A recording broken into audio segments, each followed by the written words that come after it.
सरकार और विभाग कोविड को लेकर के पहले की तरह ही चिंतित भी है और सरकार जो है वो रोज़ रोज़ के जो स्थिति की जो है वो समीक्षा भी कर रही है, उसका आकलन भी कर रही है। और इसी के तहत जो है एक निर्णय जो है वो हमने लिया है कि अभी उसकी तैयारी हम कर रहे हैं। अभी उसका स्वरूप जो है वो उसको अंतिम रूप देना जो है अभी बाकी रहता है।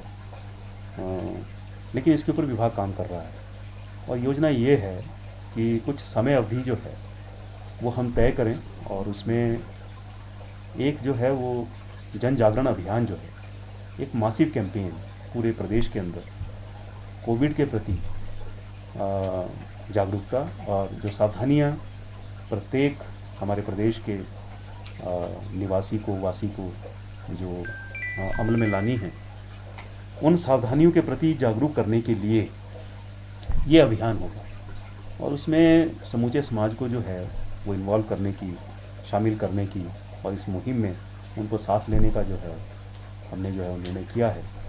तो जैसे ही उसका स्वरूप जो है या उसका किस तरह से जो है उसको हम आगे बढ़ाने वाले हैं, जब वो चीज़ें फाइनल हो जाएंगी तो उसके ऊपर फिर हम विस्तार पूर्वक जो है आपको बताएंगे। लेकिन ऐसे कैंपेन को आयोजित करने के पीछे जो मुख्य जो आधार है इसका वो ये है कि संक्रमण अगर किसी को होता है तो कहीं ना कहीं जो है सावधानी, हम जब सावधानी से हम हट जाते हैं, जब हम सावधानी का प्रयोग नहीं करते हैं तो फिर व्यक्ति के संक्रमित होने की संभावना जो है वो बढ़ जाती है। केंद्र सरकार बार बार आग्रह कर रही है और सम्मानीय प्रधानमंत्री मोदी जी, उनकी ओर से भी लगातार जो है लोगों को आग्रह जो है वो हो रहा है।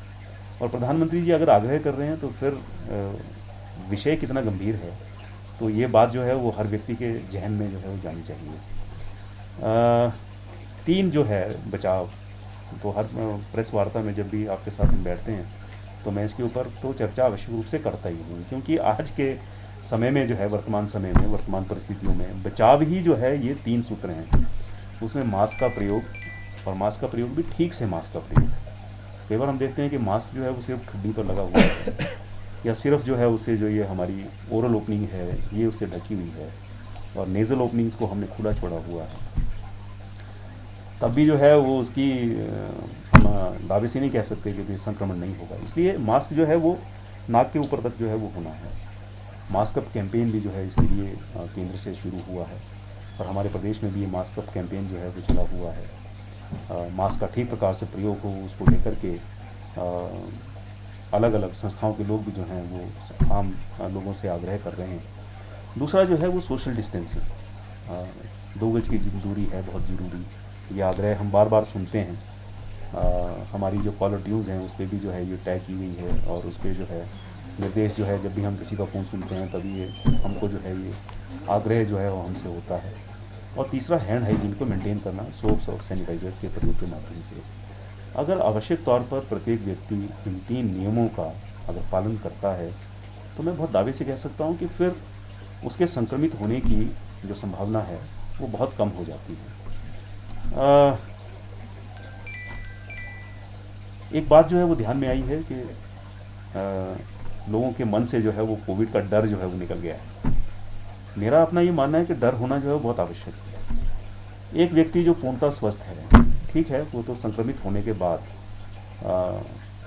He will come safely out of the danger, पर उसके संक्रमित होने से उसके जो परिवार में अगर कोई ऐसा सदस्य है जो किसी गंभीर बीमारी से ग्रस्त है, कोई उम्र दराज व्यक्ति जो है उस परिवार का सदस्य है, तो फिर अगर वो संक्रमित हो जाते हैं फिर उनके जीवन को जो है हम खतरे में डाल देते हैं। इसलिए मैं कहता हूँ कि भाई डर होना जो है वो आवश्यक है।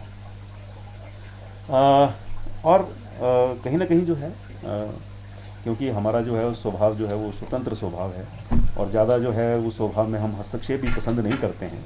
लेकिन आज वर्तमान जो परिस्थिति है, मुझे लगता है कि व्यक्ति को जो है परिस्थिति के मुताबिक ढलना चाहिए, अपने में उसको बदलाव भी करना चाहिए। और ये नहीं है कि अनुशासन कोई हमारे ऊपर थोपेगा तब हम अनुशासन का पालन करेंगे। एक शब्द है आत्म अनुशासन, यानी स्वयं हम अनुशासन अपने ऊपर लागू करते हैं। तो उस अनुशासन को अब अपने ऊपर लागू करने का जो है वो बात है। और मैं बार बार यही आग्रह जो है प्रदेश की जनता से आपके माध्यम से करना चाहता हूँ कि इन 3 नियमों का हम आवश्यक रूप से पालन करें। अगर हम अपने प्रदेश को और अपने समाज को, अपने परिवारों को, अपने बच्चों को, बुजुर्गों को अगर हम सुरक्षित रखना चाहते हैं तो फिर इन 3 नियमों का पालन हमको आवश्यक रूप से करना ही पड़ेगा।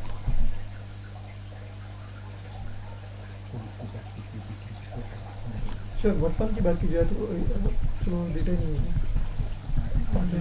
कुछ ऐसे क्षेत्र हैं, कुछ ऐसे ज़िले हैं, मान लेते हैं उन ज़िलों में पहले की अपेक्षा मामले बढ़े और ज़्यादा रोज़ मामले बढ़ते जा रहे हैं और जो मरने वाले की संख्या वो बढ़ी है। तो क्या इसको लेकर कोई फीडबैक है स्पेसिफिक एरिया में, क्यों इस तरह की कोई घटनाएं ज़्यादा हो रही हैं? एक आपने जिन आपने जिलों की आपने बात की है जहाँ मामले जो हैं वो बढ़े हैं, मुझे ऐसा लगता है कि जहाँ जहाँ टूरिज़्म एक्टिविटी बढ़ी है वहाँ पर शायद ये मामले बढ़े हैं, क्योंकि बाहर से लोग जो हैं काफ़ी संख्या में आ रहे हैं।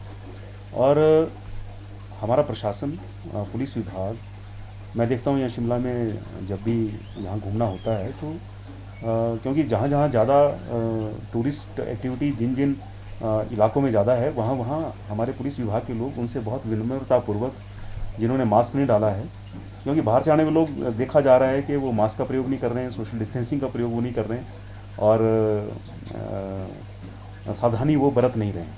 तो उनसे जो है बार बार आग्रह जो है वो पुलिस के लोगों के द्वारा किया जा रहा है कि मास्क को आप ठीक प्रकार से पहनें, सोशल डिस्टेंसिंग का जो है आप ध्यान रखें और हाथों को जो है सोप और सैनिटाइज़र के माध्यम से जो है वो विषाणु मुक्त करने का जो है वो प्रयास करें। मुझे लगता है कि हम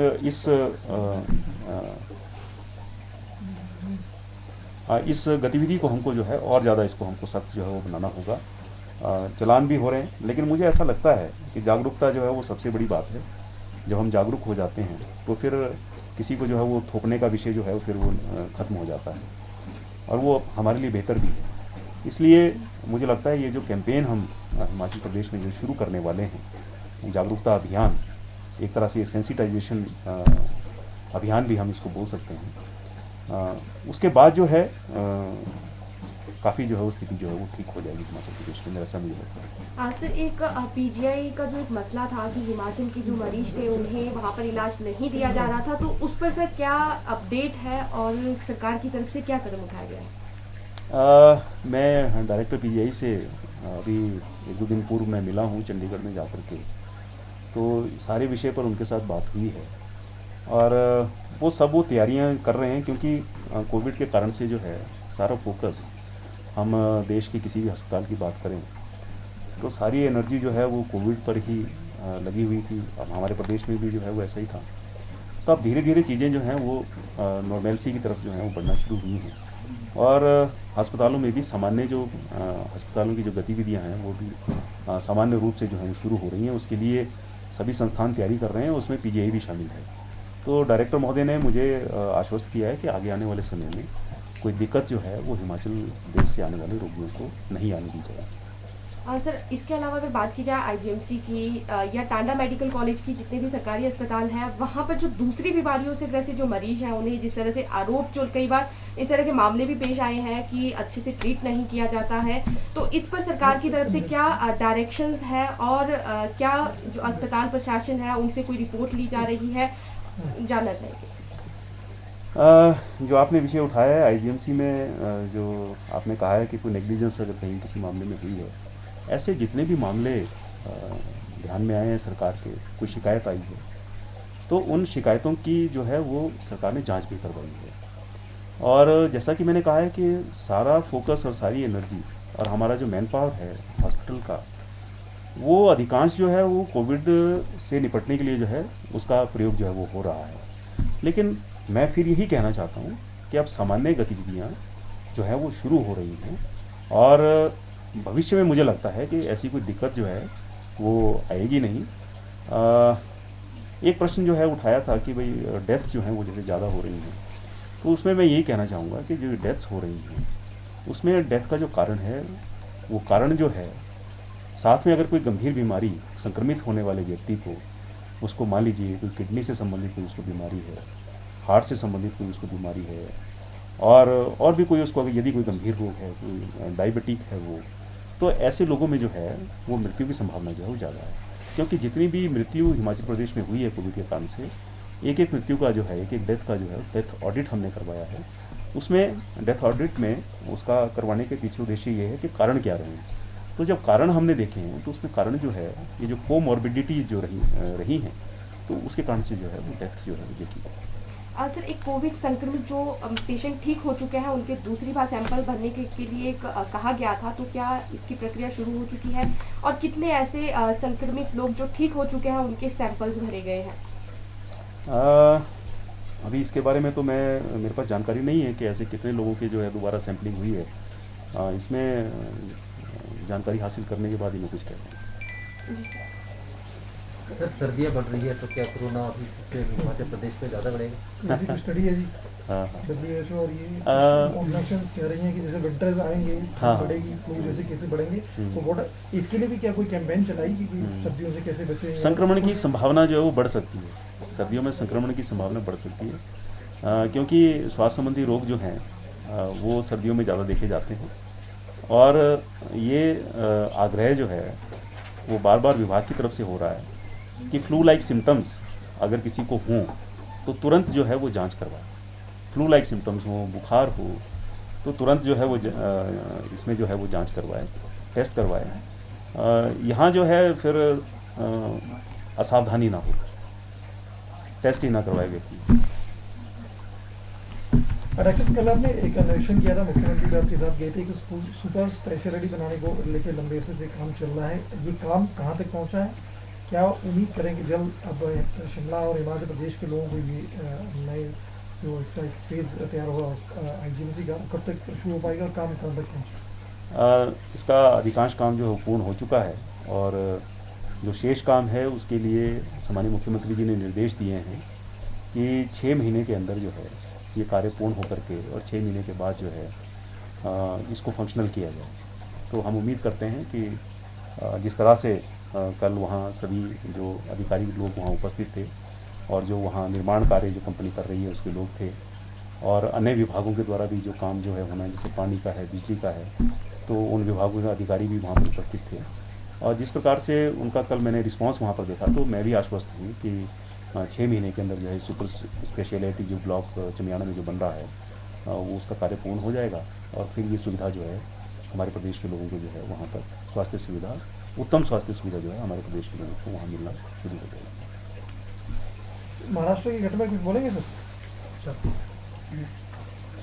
महाराष्ट्र में मीडिया के साथ, मीडिया के एक बड़े एडिटर के साथ जिस तरह से पुलिस ने व्यवहार किया है, उस पूरे घटनाक्रम को आप किस तरह से देखते हैं?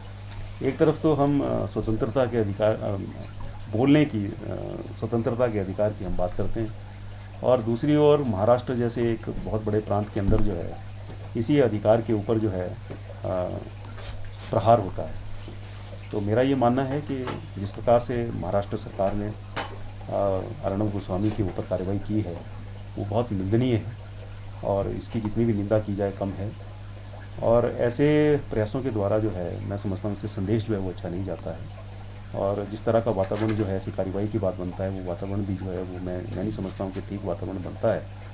और हमारे देश के बहुत से लोगों ने, विभिन्न राज्यों के मुख्यमंत्रियों ने इसकी आलोचना की है, और मैं ये समझता हूँ कि ऐसी घटनाएं होनी नहीं चाहिए, क्योंकि बोलने की स्वतंत्रता का अधिकार जो है सबको है। और वो तो एक इस देश के जो हैं वो प्रमुख पत्रकार हैं, जो कि मैं समझता हूँ उनका चैनल जिस प्रकार से सच्चाई को जिस प्रकार से बेबाकी के साथ लेकर के सामने आता है, तो ऐसा कम चैनल्स हैं और कम ऐसे पत्रकार हैं जो इस प्रकार से जो है सत्य को लोगों के सामने रखते हैं। तो इसकी मैं बहुत निंदा करता हूँ। इस डेटा को लेके इस बार कोविड को देखते हुए हिमाचल प्रदेश में भी डेटा बढ़ाने की बात कर रही है, सैंपलिंग बढ़ाने की बात कर रही है। क्या हिमाचल प्रदेश में सैंपल बढ़ाने में सरकार कामयाब रही है? हाँ, इसमें निश्चित तौर से हम कामयाब इसमें रहे हैं। जो आंकड़े मेरे पास हैं उसमें 27/10/2020 को 4,669 टेस्ट हुए हैं, 28 को 4,641 टेस्ट हुए हैं, 29 को 4,496 टेस्ट हुए हैं, 30 तारीख को 4,384 टेस्ट हुए हैं, और अगर मैं पिछले 2 दिनों की बात करूं तो 3 नवंबर को 5,397 टेस्ट हुए हैं और 4 नवंबर को 5,639 टेस्ट जो हैं वो हुए हैं।